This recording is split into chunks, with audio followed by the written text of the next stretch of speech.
Hello అందరికీ, నా long journey series Bengaluru to Gutti మేము ఎలా వచ్చాము ఏంటి, ఇప్పుడు ప్రెజెంట్ నేను ఎక్కడ ఉన్నానో ఇవన్నీ మీకు తెలియాలంటే నా ఛానల్లో వెళ్ళి ప్రీవియస్ వీడియోస్ మొత్తం చూడండి. ఇప్పుడైతే మా మమ్మీ మా వారికి స్పెషల్ రెసిపీ అయితే చేసింది.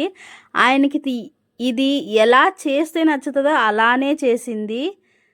జర్నీ చేసి చాలా టయర్డ్ అయ్యాము. ఇప్పుడైతే మా మమ్మీ మా వారికి చికెన్ ఫ్రై అయితే చేసింది.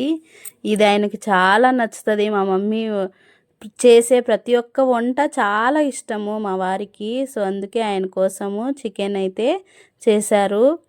అండ్ అలాగే దానికి వైట్ రైస్ కూడా. ఇప్పుడైతే మేము మా అత్తమ్మ వాళ్ళ ఇంటికైతే స్టార్ట్ అవుతున్నాము. యాక్చువల్లీ మేము గుత్తికి వచ్చేది మా అత్తమ్మ వాళ్ళకి ఎవరికి తెలియదు, మా అమ్మ నాన్నకు తప్ప. చెప్పకుండా సర్ప్రైజ్గా వెళ్దాము అని మేమైతే చెప్పలేదు వాళ్ళకి. సో ఇప్పుడైతే స్టార్ట్ అవుతున్నాము. నెక్స్ట్ వీడియోలో చూడండి.